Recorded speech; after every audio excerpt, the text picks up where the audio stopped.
Entonces, Doki, ya. primero tenemos que los espermatozoides son eyaculados del hombre, ¿verdad? Cuando son eyaculados, aproximadamente hay una cantidad de 200 millones de espermatozoides. Entonces, estos espermatozoides ingresan por la vagina, en esta zona, ¿ok? Entonces, estos van subiendo, y debido a la musculatura que tenemos en el útero, es decir, el miometrio, se van a realizar ciertas contracciones para ir facilitando la llegada del espermatozoide hacia la ampolla de la trompa uterina, ¿ok? Entonces, también habíamos mencionado que en la ovulación se iba a liberar un folículo ya maduro, ¿verdad? En la que únicamente se liberaba el ovocito, si recuerdan, la célula, rodeada por una capa, que es la zona pelúcida, y rodeada por una corona de células, que es la corona radiada. Entonces, todo este óvulo en sí se va a encontrar a este nivel de la trompa uterina, que se llama ampolla. ¿Ok? Entonces, decíamos que 200 millones de espermatozoides eran eyaculados, ¿verdad? Alcanzaban la vagina y estos subían, ¿verdad? Una vez que llegaban aquí a la trompa uterina, había menos cantidad, habían aproximadamente 10.000 espermatozoides, ¿ok? La razón de esto es porque a medida que estos espermatozoides van subiendo, si unos se van desintegrando justamente porque no están totalmente capacitados, ¿ok? La capacitación del espermatozoide justamente se va a ir dando debido a las diferentes sustancias que se encuentran ya en el aparato reproductor femenino. ¿Ok? Esta capacitación en sí está dado por una modificación en la morfología o en la forma del espermatozoide. ¿Ok? Incluso en su funcionamiento, que en este caso sería el de la motilidad. Esta es mi casa. Es ¿Perdón? decir, era mi casa antes de ser la suya. ¿Y ahora qué quiere? Curiosamente pensé que podría recoger. Ah, ok. Hay un micrófono prendido. Sí, ya lo metí tranca. Ahí. Listo, chicos. Entonces teníamos que ya 10.000 espermatozoides aproximadamente llegaban al inicio de la trompa uterina. Ya para la ampolla únicamente van a estar unos 100 espermatozoides, de los cuales solamente uno va a poder fertilizar al ovocito. ¿Ok? Entonces, esto aquí, esta parte sí nos vamos a saltar un poquito porque esto ya viene a ser parte de desarrollo folicular. Entonces no entra en lo que ustedes están viendo en el pre. Ahora, si nos enfocamos en cuanto a las partes del espermatozoide, a lo vamos a dividir en cabeza, cuello y cuerpo. Entonces, en la cabeza, si ven esta bolita interna, o central, este viene a ser el núcleo del espermatozoide. Aquí es donde se encuentra toda la información genética de este. Ahora, si nos damos cuenta, aquí en la punta, en este tercio medio de la cabeza, tenemos un pequeño saco o una vesícula que se denomina acrosoma. Dentro del acrosoma vamos a encontrar unas enzimas que se llaman hialuronidasa. Entonces, la hialuronidasa, ¿qué es lo que va a permitir? Que una vez que el espermatozoide ya tenga contacto con esta columna de células, esta corona, la corona radiada, lo que sucede es que la hialuronidasa va a romper contacto entre célula y célula. ¿Ok? Va a romper estas conexiones, que es justamente lo que va a permitir el ingreso o el paso del espermatozoide hacia la corona, hacia la zona pelúcida. ¿Ok? Entonces, hasta aquí tenemos que en la cabeza del espermatozoide tendríamos el núcleo con la información genética y tenemos el acrosoma, que es esta pequeña vesícula con la enzima hialuronidasa. Bien. Luego tenemos el cuello y en cuanto a la cola, la vamos a dividir en tres partes. En un segmento intermedio o medio, en un segmento principal y en un segmento terminal. En cuanto al segmento medio, si ven estos puntitos acá, estos representan a las mitocondrias. Entonces, la mitocondria sabemos que es un organelo que en el caso del espermatozoide le va a dar la energía suficiente para que éste pueda moverse. ¿Ok? Hasta ahí todo claro, chicos.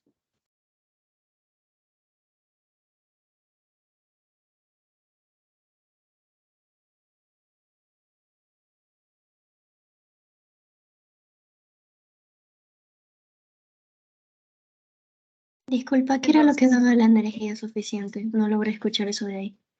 Sí, son las mitocondrias. Estas puntitas aquí se encuentran justamente en el segmento medio de la cola del espermatozoide.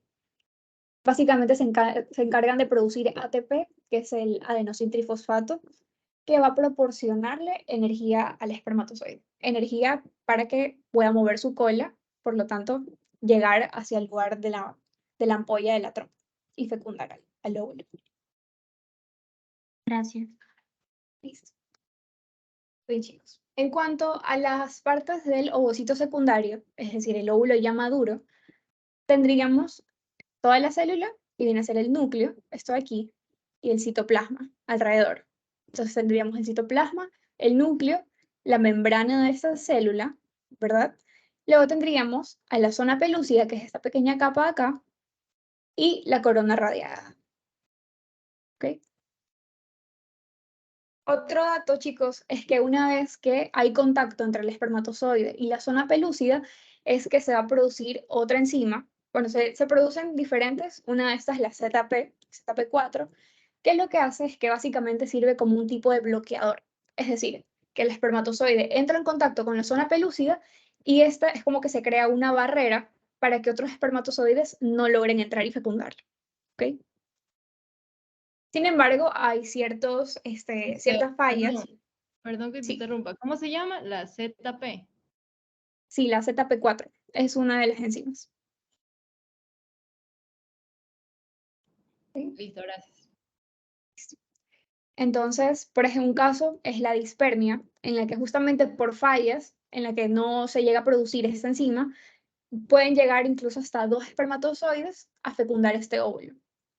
Entonces, si decimos que cada una de estas células sexuales tienen 23 cromosomas, es decir, son células haploides, tendríamos una suma de 69 cromosomas. Es algo totalmente anormal, por lo tanto, el embarazo no podría no podría continuar y se produciría un aborto en este caso.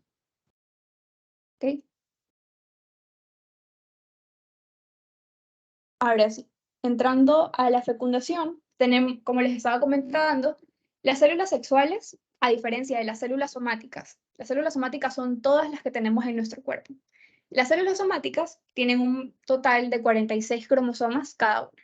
Sin embargo, las células sexuales van a tener la mitad de estos, es decir, van a ser haploides. Por lo tanto, tienen 23 cromosomas. Entonces, como el objetivo de es crear a un humano, y un humano tiene sus 46 cromosomas, necesitamos completar esta suma, ¿verdad? Por lo tanto, tanto espermatozoide como óvulo van a tener 23 cromosomas cada uno. ¿Ok? Bien, chicos. Entonces, en Martini, vamos a ver. En Martini empezamos con el ovocito en fase de la ovulación. Es tal cual como yo les había explicado, tendríamos en sí la célula con su citoplasma y el núcleo, tendríamos la zona pelúcida, esta membranita que está alrededor, y finalmente la corona radiada, que son células foliculares. ¿Ok? Bien, entonces decíamos que ya con la llegada del espermatozoide, este rompía las conexiones intercelulares, que son las que están aquí, por lo tanto deja este paso hacia adentro, ¿no? Hacia adentro del citoplasma del ovocito. Entonces, otra cosa que tienen que tener en cuenta es que una vez que el espermatozoide ya entra en el ovoplasma o en el citoplasma del óvulo, el óvulo termina su proceso de meiosis. ¿Por qué? Porque una vez que este óvulo es liberado en fase de ovulación de la mujer, es decir, antes de ser fecundado, este óvulo se detiene en metafase de la meiosis. ¿Ok? Pero una vez que el espermatozoide entra en contacto con el ovoplasma del ovocito, ya se da por terminado el proceso de la meiosis del óvulo. ¿Ok? Y se forma el segundo cuerpo polar, como lo vemos acá. Ahora, una vez que ya el espermatozoide está completamente dentro del ovoplasma, ¿qué sucede? Primero la cola. Como pueden ver, se separa de la cabeza del espermatozoide y después pasa a degenerarse por completo. ¿Ok? Y en cuanto al núcleo del espermatozoide, tenemos que este empieza a desarrollarse o incluso empieza a aumentar de tamaño. ¿Ok? Ya para este momento, como habíamos dicho, el óvulo ya termina su proceso de meiosis, por lo tanto, como ven aquí, ya lo ven más desarrollado, si ven aquí está más chiquito, y acá ya está más grande. Justamente, ¿por qué? Porque del núcleo pasa a ser un pronúcleo femenino, ¿ok? Se desarrolla una vez que termina su proceso de meiosis, ¿ok? Y aquí mismo podemos ver que el núcleo del espermatozoide, como pueden ver aquí, primero vemos la cabeza con el núcleo un poco chiquito, y luego vemos que este aumenta de tamaño, se desarrolla para formarse el pronúcleo masculino. ¿Ok? Bien, chicos. Aquí ya podemos ver ambos pronúcleos ya desarrollados, y lo que ven aquí adentro vienen a ser las cromátides que van a ir formando en sí los cromosomas. ¿Ok? Básicamente es material genético, tanto del padre como de la madre. Bien, chicos. Aquí ya podemos ver que se van formando los usos mitóticos, que son estas centrales, ¿verdad? Y luego podemos ver que ya ocurre la metafase de la segmentación. Esto es lo que ya vamos a ver después, lo que ya les va a explicar Carlos en la segunda semana. Bien, chicos. Aquí ya podemos ver que básicamente estos dos pronúcleos pasan a fusionarse, mezclan su material genético, en este caso el de las cromátides, formando ya los cromosomas. Y bueno, aquí ya podemos ver que ocurre el primer paso de la segmentación, ¿ok? En la que básicamente esta célula se desarrolla y luego pasa a subdividirse. Y estos pasan a llamarse blastómeros. ¿Ok? ¿Hasta ahí todo claro, chicos? ¿Me puedes volver a repetir desde la segunda imagen? ¿Está aquí? ¿O la de arriba? No, de esa diapositiva. De esa. Bueno, entonces tenemos aquí primero el uso mitótico, ¿verdad? Se hacen estas centrales y luego, ¿qué tenemos? Que una vez que estas dos células ya empiezan a fusionarse, especialmente el pronúcleo masculino. El pronúcleo masculino se acerca hacia la parte central del pronúcleo femenino. Una vez aquí es que se da la fusión o el proceso conocido como antimixis, como lo dice Martini. Y lo que sucede es que las cromátides, las tiritas que ven aquí de ADN, empiezan a fusionarse en la parte central de toda esta célula, como ven aquí. ¿Ok? Entonces, al ser una única célula, vemos acá después cómo estos bracitos, las cromátides, empiezan a separarse para darle lugar a una primera división. Esto ya es lo que se conoce como segmentación. ¿Ok? Aquí se da la división de dos células ya conocidas como blastómeros. Esto ya es el primer paso de la segmentación. ¿Sí?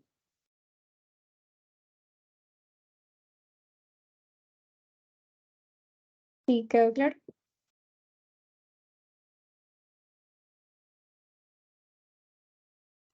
¿Puedes repetir otra vez, por favor? Sí. Ok, entonces, tenemos aquí pronúcleo masculino y pronúcleo femenino. ¿Ok? Entonces, el pronúcleo masculino, que contiene la información genética, en este caso del papá, se va a acercar hacia el pronúcleo femenino, ¿verdad? Que es el que contiene la información genética de la mamá. Entonces, estas dos células se fusionan, ¿ok? Van a ser una sola. Por lo tanto, estas cromátides aquí, este ADN, se va a mezclar, como ya lo ven acá, en forma de los cromosomas. Si ven estas X, son los cromosomas. Entonces, estos cromosomas se van a alinear en el centro de la célula. Aquí es donde se produce, ya tenemos el uso mitótico.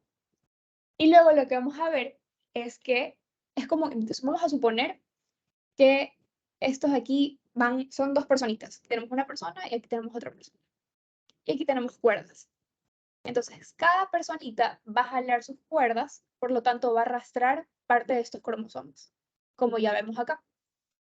Entonces, al jalar estas personitas, ¿qué tenemos? Una división del ambiente, que es esto de aquí. Entonces ya vemos que vamos a tener como resultado a estas dos blastómeras, ¿ok? Que son dos células, es una subdivisión. ¿Sí se entendió ahí?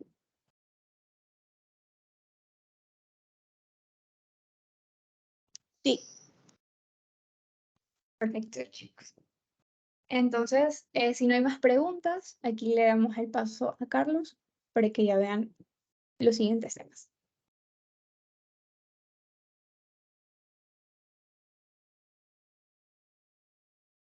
Amigos, si no tienen ninguna pregunta respecto a lo que explicó Vale, vea para continuar lo que es la segunda semana y la tercera semana como tal. ¿Ok? Y mucho éxito, por favor.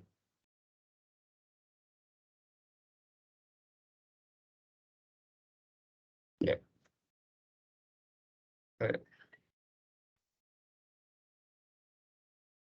¿Se está viendo la pantalla? Sí, ¿verdad?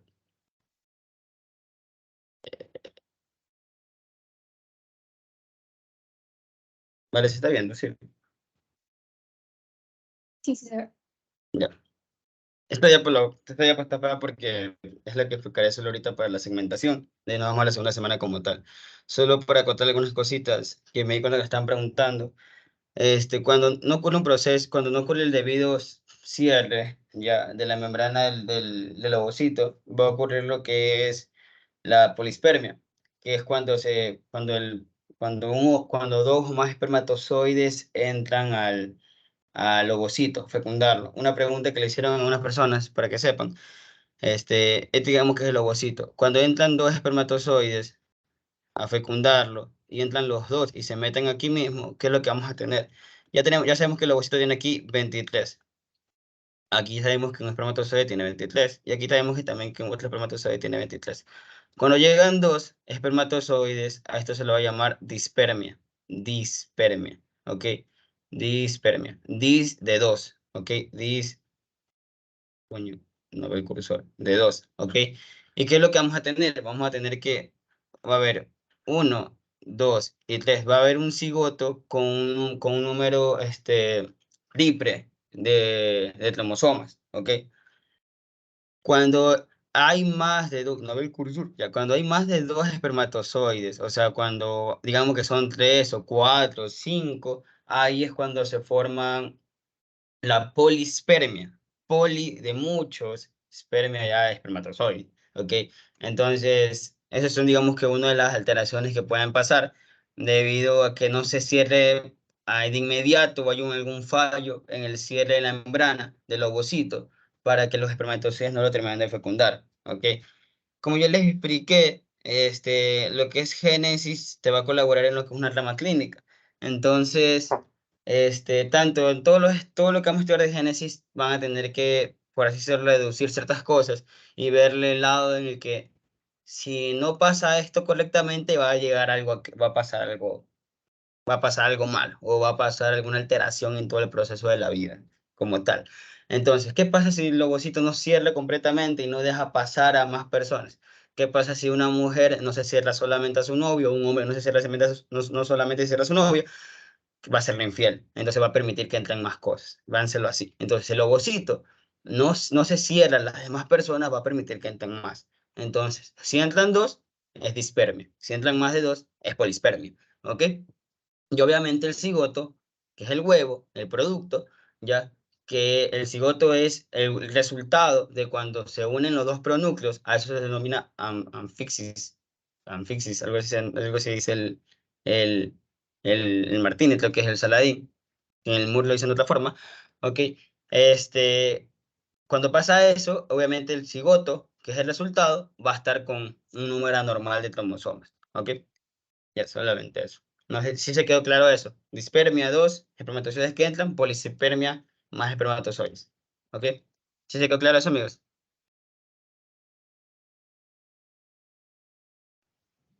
Sí. Ya. Ahora, el tema de segmentación, el Martini no me gusta, pero el link sí me gusta un poquito porque es lo que más se acerca, por así decirlo, a la realidad. Una vez que el cigoto se empieza a dividir, a esas células del cigoto que se empiezan a dividir, o sea, digamos estas, se le van a denominar brastómeras, ¿ok? Estas son brastómeras. Cuando tenemos dos brastómeras, bueno, son dos brastómeras, cuatro brastómeras, nueve brastómeras, hasta llegar a la 16. Cuando llegan a las 16 brastómeras o a las 16 células, ¿ok? Post cigoto, se va a denominar mórula, ¿ok? La mórula. La mórula es un conjunto de 16 células o 16 blastómeras, atravesarlo así. Entonces, tenemos el cigoto, empieza el cigoto, esto se empieza a dividirse, y cuando tengamos 16 blastómeras, es la mórula, ¿ok? Ahora, ¿qué va a pasar? El libro nos especifica bien, el Saladín especifica bien de que esto se va a seguir, se va a continuar dividiendo, hasta llegar más de las 100 células y pico. Va a haber un punto en este proceso en el cual estas células que son totalmente iguales unas a las otras, van a decidir especializarse y van a conformar una masa interna y una masa externa, ¿ok? Voy a ponerlo, voy a hacer otro color. Ya, una masa interna, ¿ok? Y también van a hacer una masa externa, que es lo que tenemos acá afuera. ¿Ok? Estas células que están aquí afuera. Ya, estas células que están acá afuera, que es la masa externa, van a formar lo que es el trofoblasto. ¿Ok? El trofoblasto.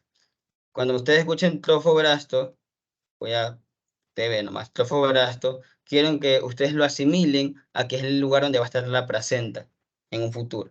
Y embrioblasto, que es lo que está de rojo, lo asimilan ustedes a que en un futuro, ¿ok? Va a ser lo que es el embrión como tal, el producto, el bebé, ¿ok? ¿Qué es lo que pasa? Esto en un momento, al momento en que se especializa, van a formar una cavidad, van a formar un espacio, un hueco. ¿Ok? Este hueco que está aquí, que es la cavidad, que es lo que voy a pintar de morado, se lo va a denominar el brastocele. Brastocele. ¿Ok? Y una vez que existe esta cavidad y ya lo que es la mórula ya está dividida o ya se divide en trofobrasto, que es la masa celular externa, y el embriobrasto, que es la masa celular interna, se va a denominar brastocito. Ok, el brastocito. El blastocito va a seguir dividiéndose, la cavidad va a seguir creciendo y va a llegar al punto en el cual ya va a estar listo. Se dice que todo este blastocito o en sí o el cigoto como tal va a estar dividiéndose alrededor de toda la trompa de falopio entre 3 a 4 días, va a estar ir reposando mientras los cilios de la trompa uterina lo van empujando hacia lo que es el fondo, el fondo del útero como tal, ¿ok? Lo va a seguir empujando y va a llegar a lo que es el endometrio materno, que es el útero. El útero va a estar dividido, va a ser un cono, va a estar dividido por capas. La capa más externa se va a llamar perimetrio, ¿ok? Que es la capa periférica, la que está en contacto con la luz abdominal, la luz de la cavidad abdominal, ¿ok? O sea, lo de afuera. Va a tener también una capa muscular, que es la que está en medio, que se denomina miometrio, mio de músculo, metrio de útero, ¿ok? Miometrio, ¿ok? Y va a tener una capa interna, la cual se denomina endometrio, que es la que estoy haciendo así. El endometrio, endo de adentro, metrio de lo que es útero. Ya, ahorita.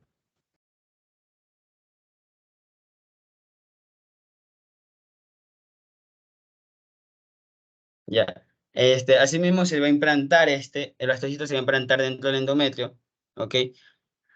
Entonces, cuando ustedes escuchen en dónde se va a implantar en sí, en como en tal blastocito, va a ser en esta capa, que es el endometrio, la capa más interna del útero. ¿Ok? Ahora, en los libros menciona que es en el fondo del saco del útero. ¿Ok? Sí, pero eso está hablando de posición anatómica. Como les dije, uy, Dios mío, qué útero más. Como les dije, el útero tiene una forma de cono. ¿Ok? Va a estar dividida va a estar dividida así. Este es el útero. Lo de acá arriba se denomina base, lo de acá se denomina cuerpo o fondo del saco, ¿ok? Y lo de acá abajo se denomina cervix, ¿ok? O cuello uterino. ¿Qué es lo que pasa cuando el blastocito no se implanta en el lugar de implantación, que generalmente es en el cuerpo, en el fondo del saco? Se denomina el embarazo ectópico, que es embarazo ectópico, ecto de afuera, entonces a eso se le dice embarazo ectópico, cuando es afuera del lugar de implantación. Entonces, por ejemplo, si se implanta en el cervix, ¿cómo se llama? Embarazo ectópico de cervix. Si se implanta a veces en la trompa uterina, embarazo ectópico de trompa uterina. Eso es algo que es lo que no lo van a tomar, pero que sí lo tienen que tener consciente. Entonces, se dan cuenta que si no pasa lo normal, pasa algo o una alteración o va a pasar algo que no debería. Así es como funciona esta materia como tal. ¿Ok? Entonces, bueno, tenemos que el blastocito, ¿ok? Que es la masa celular, que el blastocito es lo que ya está dividido entre blastoceles, que es la cavidad, que es la cavidad, embriobrasto, que es la masa celular interna, y trofobrasto, que es la masa celular externa, es lo que se va a implantar aquí en el endometrio. Una vez que empieza la implantación, va a empezar la segunda semana de desarrollo, ¿ok? Como tal. Esto sí ya me voy acá porque... Acá, ya. ¿Alguna pregunta con la primera semana, lo que es segmentación?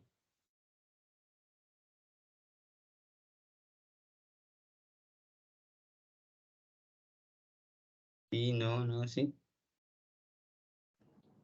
Hola, sí, a ver, entonces, ¿es donde se crean los blastocitos? ¿Qué semana es? O sea, todo eso ocurre en realidad en la Primera primera semana. semana de desarrollo. Ya, la primera semana de desarrollo, listo. Ujú.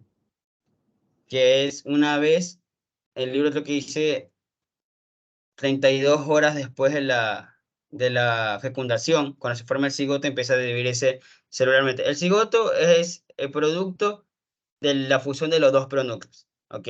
Se unen los dos pronúcleos, ya tenemos una célula de 46 cromosomas y empieza a dividirse esta célula mitóticamente por mitosis, ¿ok? Tenemos el cigoto y pum, se divide el cigoto. Ahora hay dos células. Estas dos células se denominan blastómeras.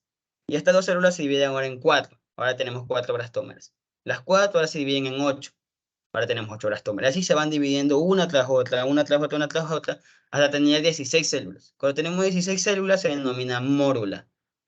Cuando la mórula llega alrededor entre 56 a 60 y pico de blastómeras o de células, se van a empezar a especializar estas células. Unas células se van a ir a conformar el trofobrasto y otras células el embriobrasto. ¿Ya? El trofobrasto en un futuro va a ser lo que es la placenta y el embriobrasto en un futuro va a ser lo que va a ser el embrión. A eso, ya cuando pasa eso se le denomina blastocita. No sé si ahí quedó mejor claro. Sí, gracias. Ya, ¿alguna otra pregunta?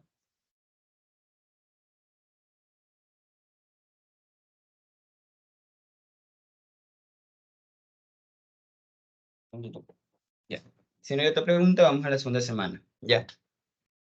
En la segunda semana va a pasar algunas cosas. La segunda semana es el lugar donde va a haber todo el proceso de implantación. ¿Qué significa la implantación? Es cuando el blastocito como tal se adentra en el endometrio materno hasta que se quede dentro del endometrio. Es decir, como que el huevito tiene que entrar totalmente adentro de lo que es la capa más interna del útero, ¿ok? Que es esta la que tenemos aquí, la que se ve en esta foto, ¿ok? Ahora, al momento en el que va entrando, ¿cómo va penetrando esto? El trofobrasto se va a dividir en dos ahora. El trofobrasto se va a dividir en sin citotrofobrasto y en citotrofobrasto. Citotrofobrasto significa cito de célula trofobrasto de la capa de trofobrasto. ¿Ok?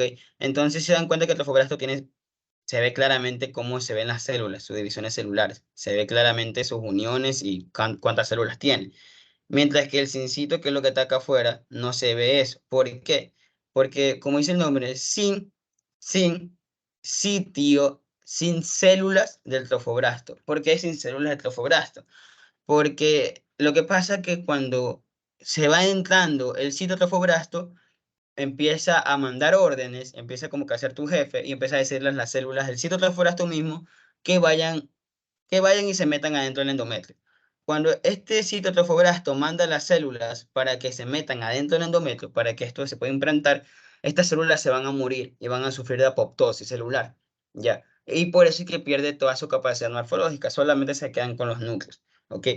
¿Cómo hacen esto? ¿Cómo estas células logran penetrar el endometrio? Por medio de la misma enzima que se penetrar la corona rodeada, el espermatozoide, que es la hialuronidasa. Gracias a la hialuronidasa, esta enzima, que también va a secretar el trofobrasto del blastocito, va a permitir romper las uniones celulares del endometrio y va a permitir adentrarse a lo que es el endometrio como tal. ¿Ok? Asimismo, cuando el trofobrasto va entrándose al endometrio materno, no solamente el trofobrasto se va a dividir, sino que el embriobrasto también se va a dividir, ¿ok? El embriobrasto se va a dividir en hipobrasto y en epibrasto, ¿ok? Una vez que el embrioblasto se divida en epibrasto, de arriba, estas células epibrásticas van a ser células cilíndricas, como ustedes ven aquí, lo de azul, ¿ok? Mientras el hipobrasto es lo de abajo, y es lo que va a tener células cúbicas, que es lo amarillito que vemos aquí.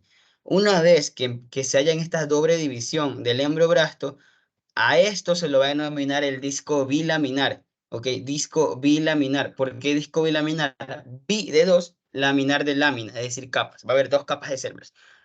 Esa capa de células cilíndrica, que es el epibrasto, y una capa de células cúbicas, que es el hipobrasto, ¿ok?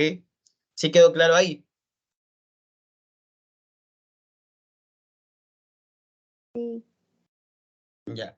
Ahora, ¿cómo se forma la cavidad amniótica? Ya. En todo el proceso de lo que es el disco bilaminar, se va a formar la cavidad amniótica. La cavidad amniótica va a estar conformada por una membrana que se denomina amnios. ¿Qué es el amnios? El amnios simplemente son las células del epibrasto. Si ven estas células cilíndricas del epibrasto, se van a empezar a alargar para cubrir la cavidad. Aquí ven cómo se alargan. Aquí ven cómo no están cilíndricas, sino es como que se alargan. Aquí, voy a ponerle mejor el puntero. Aquí. Aquí sí ven que aquí se alargan. Ya.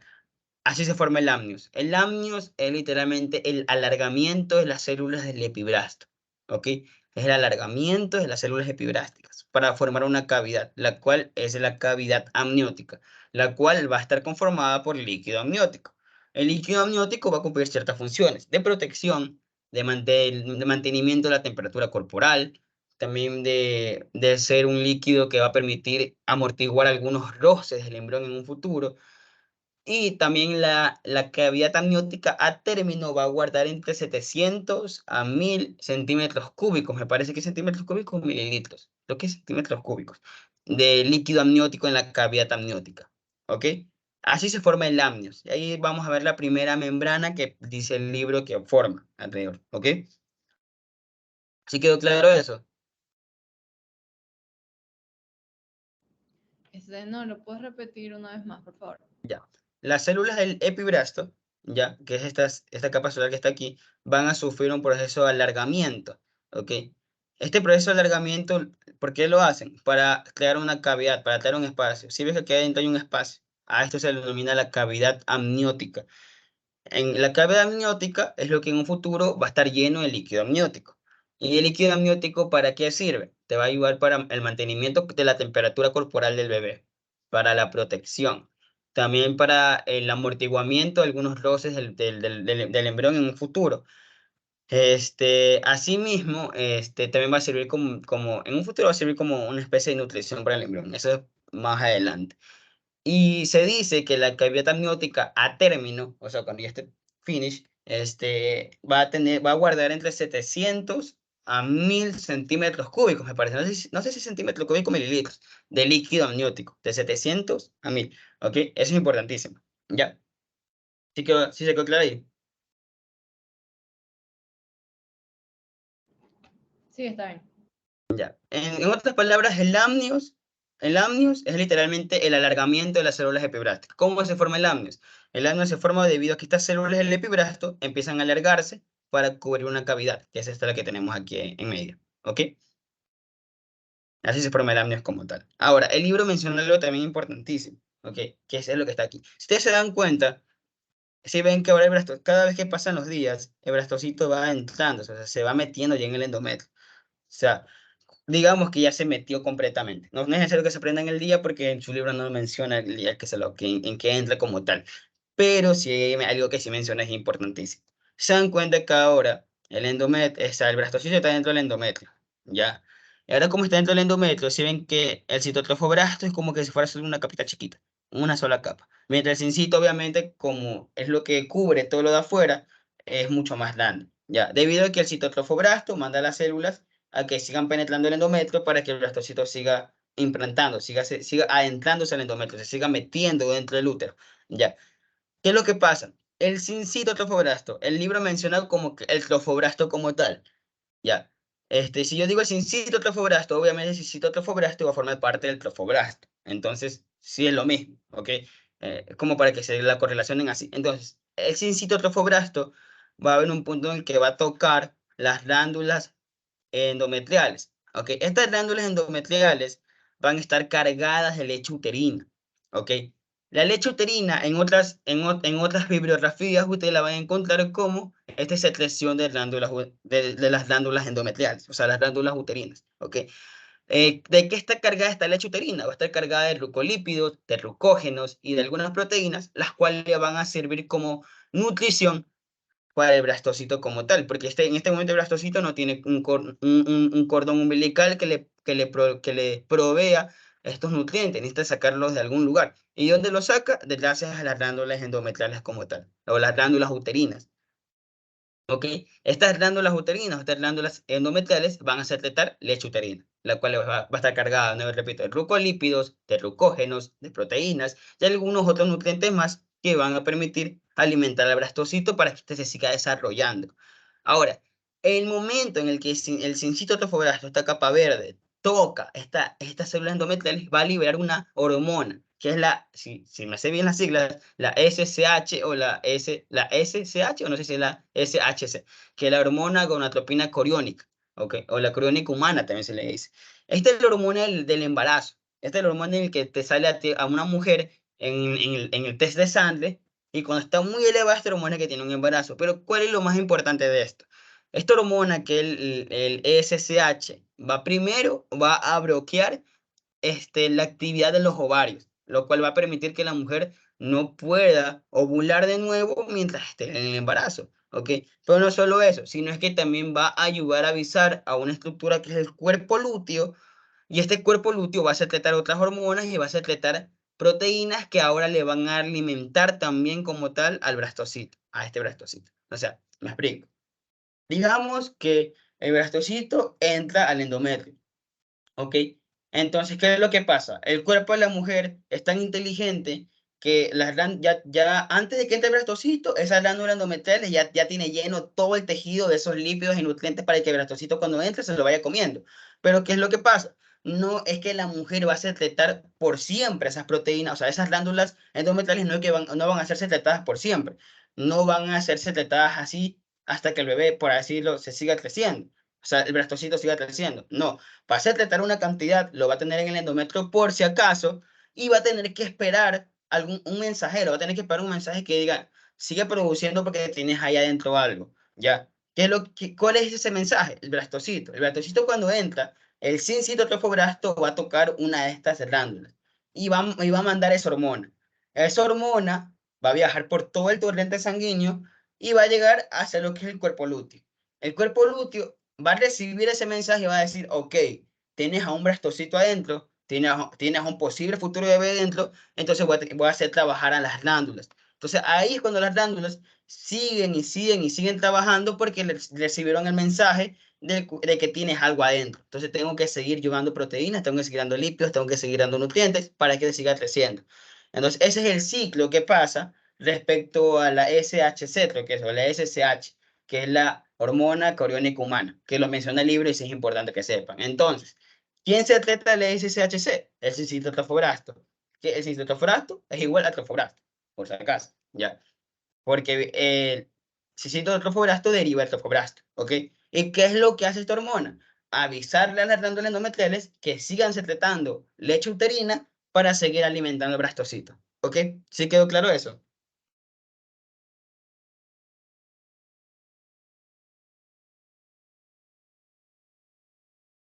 ¿Puedes repetir otra vez, porfa?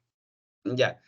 El cincito trofoblasto, que es esto verde que está aquí, que es otra capa de trofoblasto, ya va a tener una hormona que es la SHC, creo que me parece, o la SSH.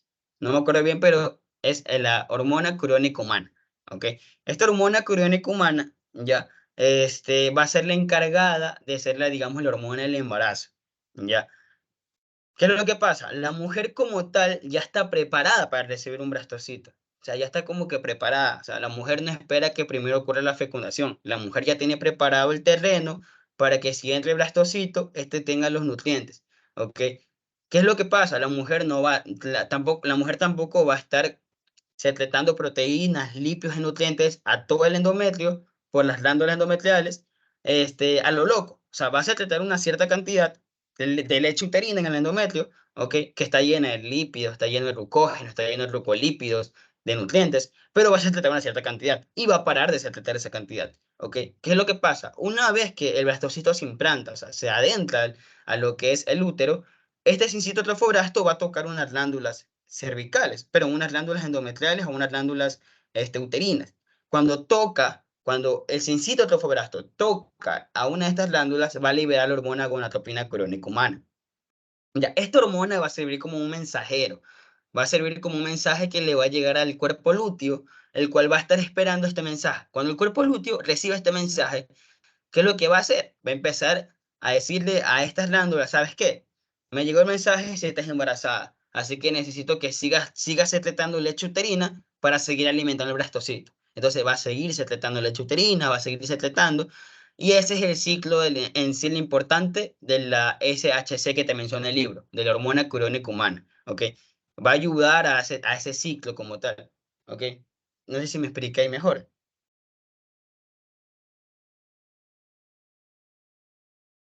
Ah, sí, gracias. Ya. Ahora, Disculpe, yo lo que no entiendo es, o sea, el sincitio trofoblasto es el que tiene esta hormona gonadotrofina coriónica. ujú. Ah, ya, y cuando choca con la glándula uterina, ahí es de que se secreta, ¿no? Ajá, exacto. Es como que Ah, el ya. cincito lo tiene, choca con la glándula uterina y pum, digamos que le pasa la hormona del sincitio, la pasa a la glándula. Y de ahí de la glándula ya viaja por todo el torrente sanguíneo de la mujer como tal. Ya, gracias. Ya, ok. De ahí, eso respecto a lo que es la SHC que te mencioné en el libro. Ya. Esto sí, voy a decir, ya va a haber un punto en el cual, obviamente, como toda cosa en embriología, mientras va pasando los días, va evolucionando, va creciendo, ¿ok? Hay muchas cosas en estas imágenes que no se las van a tomar y son más el ciclo y no se las voy a mencionar para que no se confundan. Pero sí quiero que sepan algo. Creo que mañana van a ver placenta con Valeria.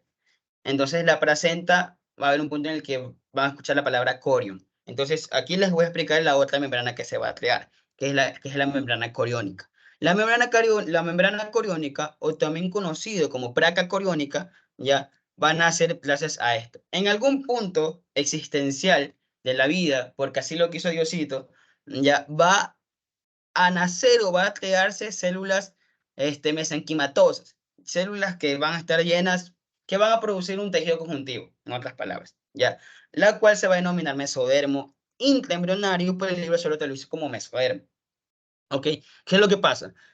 Si ven que aquí no hay nada, aquí entre el sincitio y el hipo y el epi no hay nada, no hay nada. Pero después, pum, ¿qué es lo que pasa? Aparecen estas células. Si ven que ahora sí hay algo en medio, a esto se denomina el mesodermo extraembrionario. No es lo mismo, no es lo mismo que el mesodermo intraembrionario, por si acaso, son dos cosas diferentes, ¿ya? Pero creo que solo se imaginan el mesodermo, ¿ya? El mesodermo, junto a lo que es esto que tenemos acá, que es una parte en la cual el citotrofoblasto se empieza a meter donde no lo llaman, ¿ya?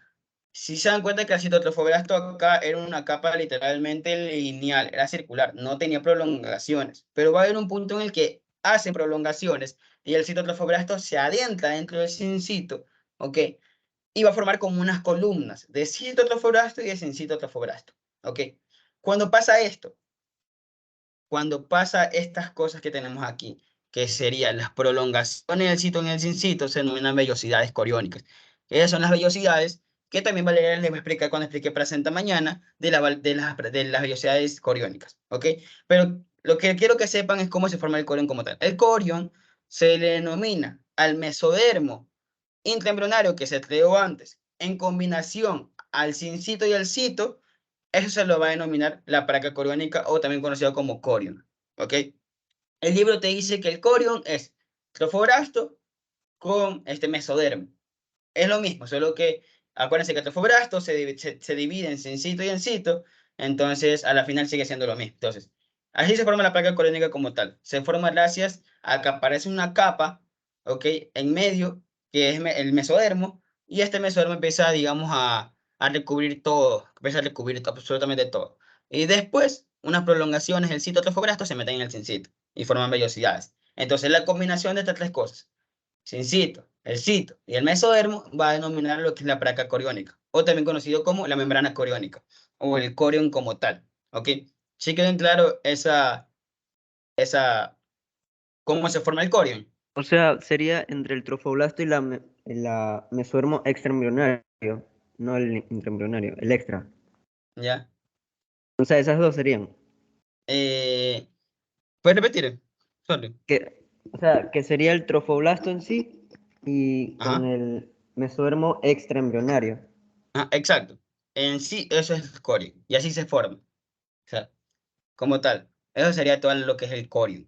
El corium, que el corium va a ser el primorio de la placenta. Obviamente va a pasar por otros procesos que Valeria les va a explicar después, y como el corium se termina conformando en placenta, pero yo lo único que quiero que sepan ahorita en la segunda semana, que es así se forma el corium, ¿ok? Así se formaba la cavidad amniótica, que ya se lo expliqué, y así se forma el corium, ¿ok? Sí quedó claro eso ahí? Sí.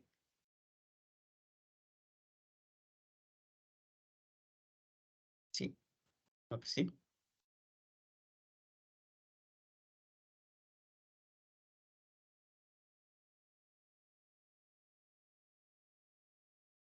Ya. Ahora, bueno, esto fue lo que le expliqué, lo del amnios, la cavidad amniótica, ya.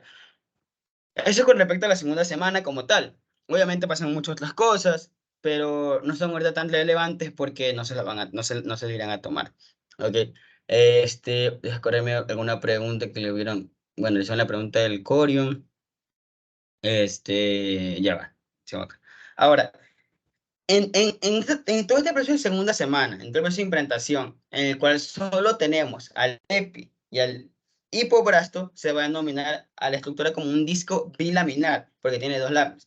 ¿Qué es lo que pasa? En el periodo de la tercera semana va a pasar el proceso de gastrulación, ¿ok? El proceso de gastrulación, como tal, se va a dar gracias a que va a aparecer una línea o un surco, el que se lo denomina la línea primitiva o surco primitivo, que va a ser una línea que va a pasar en la región caudal. Cuando ustedes escuchen caudal, acuérdense, cola, como tal, la cola. Entonces, ¿qué es lo que pasa? Va a pasar una línea, ¿ya? Esta línea va a traer una fosita primitiva, o un nodo primitivo, o un hueco, ¿ya? En medio del epibrasto, ¿ya? ¿Qué es lo que va a pasar? Este, estas células cilíndricas, el epibrasto, cuando vean este hueco, junto a muchos otros factores que no lo menciona el libro, que son factores que van a inducir a la neurulación, van a hacer que estas células del epibrasto empiecen a lanzarse hacia adentro de este hueco y empiecen a llenar una nueva capa. A este proceso se denomina invaginación. Y es cuando estas células del epibrasto van a meterse en este hueco y van a crear una nueva capa, la cual se denomina mesodermo intraembrionario. ¿Ok? A este proceso se denomina invaginación. Cuando se termine de invaginar la mayoría de las células del epibrasto y ya tengamos tres capas como tal, que es una capa arriba, una capa en medio y una capa abajo, va a pasar que ahora el epibrasto, que se lo conoce, ahora se va a denominar ectodermo. El hipobrasto, que antes se denominaba hipobrasto, se va a llamar endodermo. Y lo que tenemos aquí en medio se va a llamar mesodermo intraembrionario. ¿Por qué se lo menciona como mesodermo intraembrionario? Porque también existe un mesodermo extraembrionario que está afuera, que es muy diferente al mesodermo intraembrionario. ¿Ok? Este, en este proceso de la gastrulación, al producto se lo pueden llamar de dos formas: de disco trilaminar. El otro era bilaminar porque habían dos capas. Ahora este se lo denomina disco trilaminar. ¿Por qué? Porque tiene tres láminas: ectodermo, mesodermo y endodermo. O también se lo pueden denominar gástrula. Gástrula, como tal, como gastrulación, solo oscilación. Gástrula. ¿Ok? Eso como tal. ¿Sí se quedó claro eso, por si acaso?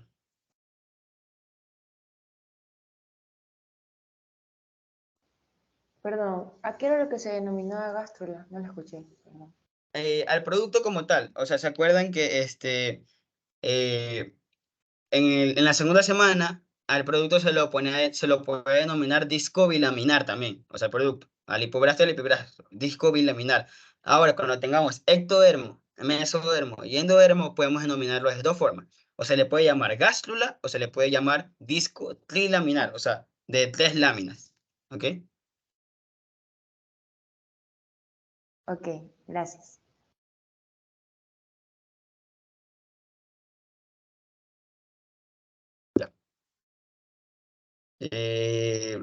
¿Alguna otra pregunta?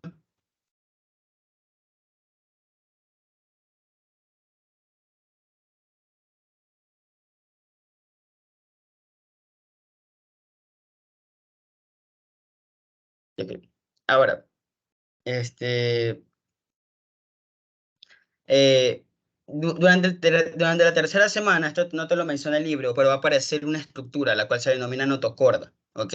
Esta estructura es una estructura demasiado compleja y para que se produzca, para que, digamos, se dé, es un proceso demasiado largo que no tiene, sí tiene importancia, pero ahorita no, porque no se lo van a tomar y sería como que, digamos, meterme en algo que ahorita no debería, ya, pero sí quiero que sepan algo. La notocorda va a ser una estructura como de excelencia, va a ser una inductora de excelencia. Entonces, ¿qué es lo que va a pasar? Cuando aparezca esta notocorda, va a ser, digamos, como la típica novia que que va a cambiar a tu pana. O sea, si tu pana antes que hoy se te reunía todos los fines de semana a tomar contigo, ahora como tiene novia, no puede. Entonces, esta notocorda va a aparecer. ¿Y qué es lo que va a causar? Que el ectodermo empieza a diferenciarse, que el endodermo también tenga alguna especie de cambio y que el mesodermo también empieza a diferenciarse, ¿ok? Este, entonces, cuando aparece esto va a pasar un proceso el cual se denomina neurulación, pero eso lo veremos mañana porque digamos que eso es parte del periodo embrionario. Lo que es neurulación, lo que diferencia el mesodermo es periodo embrionario como tal, ¿ya? Pero cuando pasa esta notocorda, algo que sí pasa dentro de esta tercera semana es la formación de otra membrana más, que es el alantoides. ¿Ok? Aquí es donde le voy a explicar ahora cómo se forma el alantoides. El alantoides es técnicamente una prolongación del endodermo. ¿Ok? Este es el endodermo que tenemos acá abajo, ¿no? Ya. Digamos que justamente aparece la notocorda, que es lo que tenemos aquí naranja, solo que este es un corte longitudinal, pero se ve así feo. Pero aparece esto. ¿Y qué le pasa al endodermo? Una ramita del endodermo como que se adentra, penetra lo que es el mesodermo extraembrionario, ¿ok? Pum, se mete y se queda como una antenita afuera. A eso se denomina alantoides. El alantoides va a tener células del endodermo y va a ser una prolongación del endodermo, ¿ok? ¿Y para qué sirve como tal el alantoides? El alantoides va a ayudar a formar primero, la vejiga en un futuro. La vejiga se va a formar las alantoides, ¿ok? Eso lo veremos en periodo embrionario como tal. ¿Y qué es otra función que permite la alantoides? Dentro de la cavidad amniótica, ojo con esto, la cavidad amniótica es el primer órgano hematopoyético, ¿ok? Es el primer órgano hematopoyético. Dentro de la cavidad amniótica, ¿pero qué abro? Dentro del saco vitelino, disculpen, saco vitelino, ya.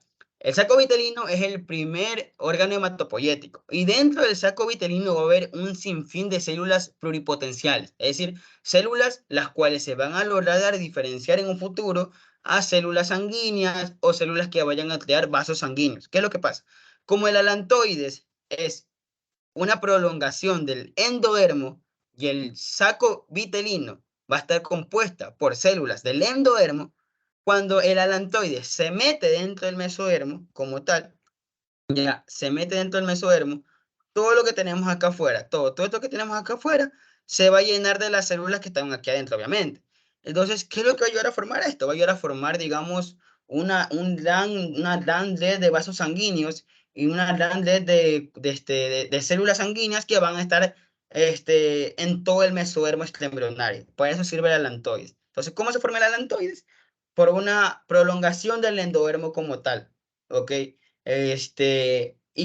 ¿Cuál es su función? En un futuro va a formar la vejiga y también nos va a ayudar a crear, se dice así, por si acaso, nos va a permitir a crear la primera circulación útero-placentaria. Así se le dice a esa circulación en la que yo le expliqué que las células viajan por todo el mesodermo y empiezan a formar vasos sanguíneos, algunos capilares, algunas células sanguíneas.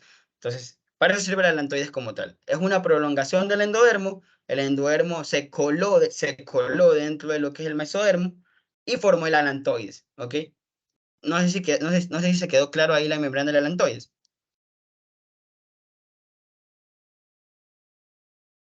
O sea, la alantoides es una membrana.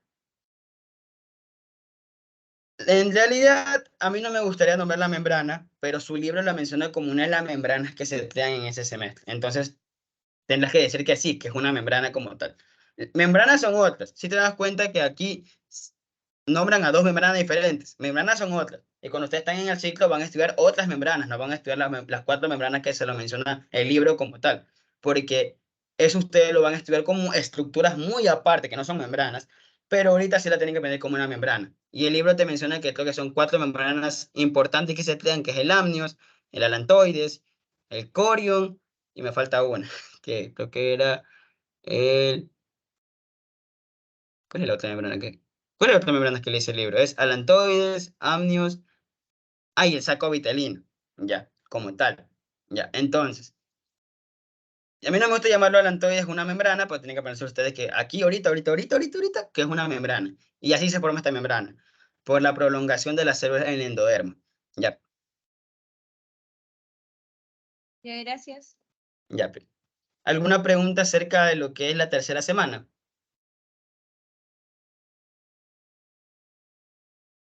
La función del alantoides en sí. La posición del alantoides está en toda la región caudal, en toda la región direccionada a la cola. La función. La función, perdón. La función del alantoide va a tener 2, como les mencioné. En un futuro va a conformar lo que es la vejiga, ¿ya? Pero también tiene un valor importante inductor. Así como les voy a explicar mañana en periodo embrionario la función de la notocorda como tal, que es una inductora por excelencia, el alantoide también va a ser un inductor, ¿ya? El alantoide va a ayudar a inducir a que se dé la primera circulación útero-placentaria. ¿Y cómo se forma la circulación útero-placentaria? Pues como yo les mencioné, en este cavidad, en este saco vitelino, que es esto amarillo, ¿ok? Va a haber muchas células pluripotenciales.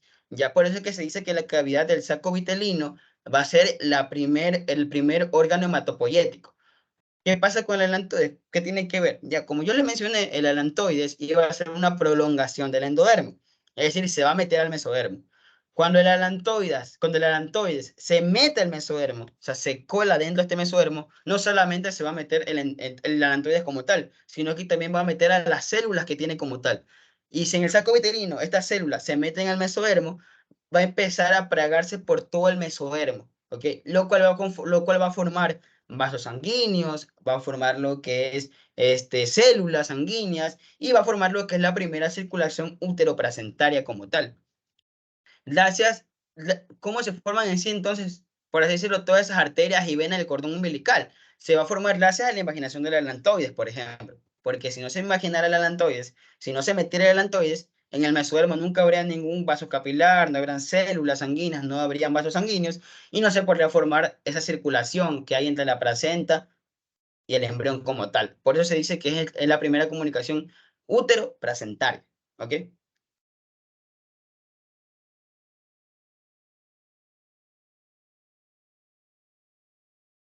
¿Sí quedó claro eso? Sí, gracias. Ya. Ahora, para ya terminar lo que es... Una última duda. Yo tengo una última duda. O sea que Sí, las tranqui. 3 membranas principales se crean en la segunda semana, que sería el saco vitelino, el corion y el amnios. Y ya la Sí, última principal sería la alantoides, que se crea en la tercera semana, ¿verdad? sí, exacto. El Ya, adelantoide en realidad está en la tercera semana. Pero su libro, todas esas 4 membranas se los abarca en el primer trimestre. Ya. En el primer ya. trimestre les abarca todas estas 4 membranas, su libro. Ya.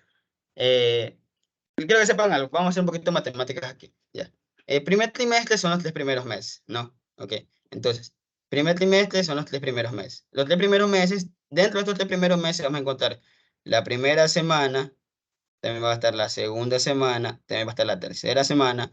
Vamos a tener de la cuarta a la octava semana, la cual a este se denomina periodo embrionario.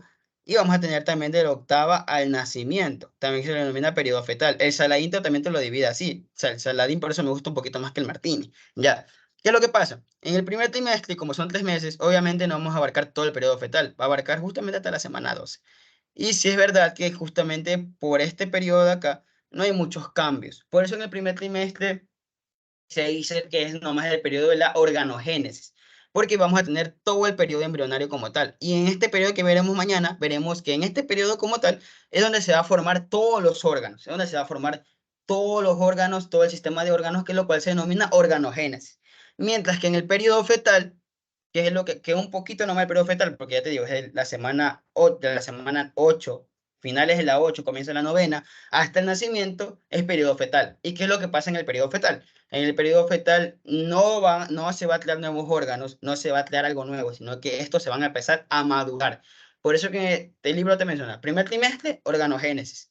Segundo trimestre, los órganos empiezan a madurarse. Y tercer trimestre, que ya es los últimos 3 meses, siguen periodo fetal, pero ya no hay muchos cambios tan relevantes, ya no hay muchos cambios tan drásticos. Entonces, por eso es que te dice el libro que ya tiene rasgos humanos y te da los toques finales para que ya nazca el embrión. O sea, ya en el tercer trimestre ya está preparando para que el muchacho nazca como tal. ¿Ok?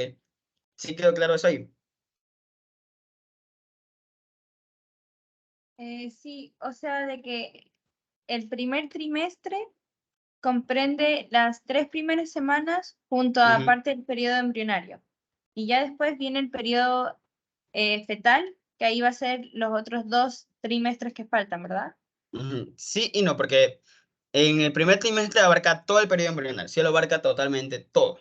Ya, lo único que, trátalo así, primer trimestre es primera, segunda, tercera semana, todo periodo embrionario y una partecita del periodo fetal, pero esa partecita no tiene tanta relevancia, entonces por eso es que no se le menciona que en el primer trimestre es maduración de órganos. Sí hay, pero no tan relevantes, no como en el segundo, que abarca la mayor parte del periodo fetal y ahí se hay cambios mucho más drásticos. Por eso que se dice que en el segundo trimestre empieza la maduración de los órganos como tal. ¿Ok? Ya, y la organogénesis es en el periodo embrionario, ¿no? Sí, exacto. El organogénesis Claro. es periodo embrionario, que lo queremos mañana. Y eso sí es parte del primer trimestre.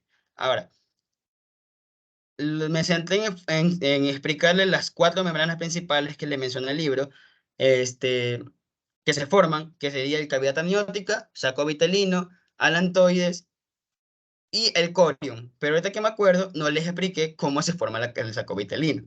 Creo que no les expliqué. Así, de tal manera, así, igualmente como en la cavidad amniótica existen células que se alargan para formar una cavidad, en el hipobrasto también hay células que se alargan para formar una cavidad. ¿Sí ven aquí hay cúbicas? Aquí son células cúbicas del hipobrasto y empiezan a alargarse. Ya, el libro no le dice cómo se llama esta célula. O sea, de una normal dice amnios y de una aquí cavidad del saco vitelino. Cosa que está mal porque asimismo este saco vitelino que está aquí, si ustedes se dan cuenta, empieza así, tiene otro nombre, ¿se dan cuenta? Tiene un nombre, se sigue creciendo, le pasa algo, sigue pasando muchas cosas más hasta llegar a un saco vitelino como tal, que se denomina el saco vitelino definitivo. Pero no se lo menciona el libro y tampoco se lo menciona ahorita porque ya les digo, es un proceso un poquito largo que puede llegar a confundir, pero lo único que quiero que se aprendan es que el saco vitelino va a estar conformado por células del hipobrasto, van a estar conformadas por células del hipobrasto, y asimismo habrán células que se van a alargar para formar un espacio. ¿Se dan cuenta? En la cavidad amniótica tenemos alumnos que son células del epibrasto que se van a alargar para formar la cavidad amniótica. Igualito en el saco vitelino, igualito. Ya, ahora, si quieren saber cómo se llaman las células que están en la cavidad amniótica, digo, en el saco vitelino, en la cavidad amniótica se llama amnios. Las células que se alargan en el saco vitelino se denominan las células de Heuser, que van a formar la membrana de Heuser, o también membrana exocelómica. ¿Ok? Ese nombre no lo van a encontrar en el libro, que ni el Martín ni el Saladín, porque no se los explica como tal. Entonces, ahorita lo que quiero que se enfoquen es que el saco vitelino se forma gracias a células del hipobrasto que se alargan. ¿Ok? Ahí quiero que sepan nomás, como para que se den una idea. ¿Ya? Entonces, si les preguntan, ¿de qué células se conforman o cuál es la precursora del amnios? El epibrasto. ¿Cuál es la precursora del saco vitelino? El hipobrasto. ¿Cuál es la precursora del alantoides? Las células del hipobrasto. ¿O cómo se forma el alantoides? Por una invaginación de células del endodermo. Perdón, me confundí, no el hipobrasto, del endodermo. Entonces, amnios, células del epibrasto. Saco vitelino, células del hipobrasto. Alantoides, ¿células del qué? Células del endodermo. Y corion, trofobrasto y mesodermo extraembrionario. ¿Ok? Ahí están las 4 membranas fundamentales que les nombra el Martín y el Saladín, como tal. ¿Ya? ¿Sí quedó claro, amigos? ¿Puedes repetir eso, por favor? Ya. Cavidad amniótica o amnios, células del epibrasto. ¿Ya? saco vitelino, células del lipoblasto. Alantoides, células del endodermo, ¿ok? Y corion, la combinación de trofoblasto con el mesodermo extraembrionario. Acuérdense que igual si les ponen sincito, cito y mesodermo, igual está bien. ¿Por qué? Porque el sincito y el cito vienen ¿de qué? Del trofoblasto como tal. ¿Ok? ¿Sí quedó claro eso, amigos? Ahí sí.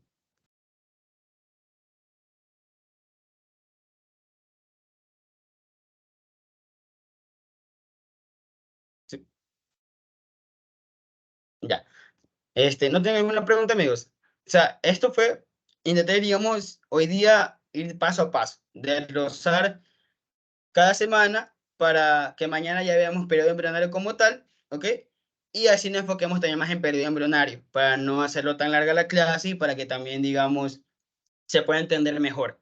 Porque como yo les expliqué, esto es una materia en la cual, si no entienden el primer paso, no van a entender el segundo y se van a quedar estancados, ¿ok? Entonces, si no hay alguna otra pregunta, eso será todo por hoy día. Mañana continuaremos con lo que sería periodo embrionario. Vamos a ver tanto los cambios que pasan internamente como unos cambios que pasan a la externa, que es lo que veo que algunos están tomando, algunas preguntas de somitas y otras cosas más, ¿ok? Asimismo, mañana voy a explicar también una pregunta que mandaron ahorita al grupo sobre diferenciación del periodo embrionario y por qué sería la que es diferenciación del mesoderma, ¿ok? Pero eso lo explico ya mañana, ¿ok? ¿Alguna otra pregunta, amigos, acerca de hoy día que necesiten saber?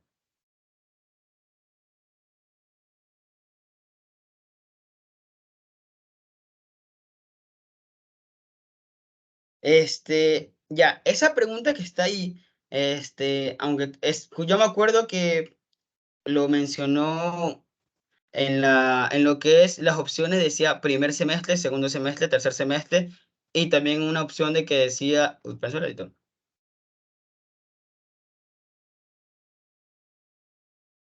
Uy, espérate.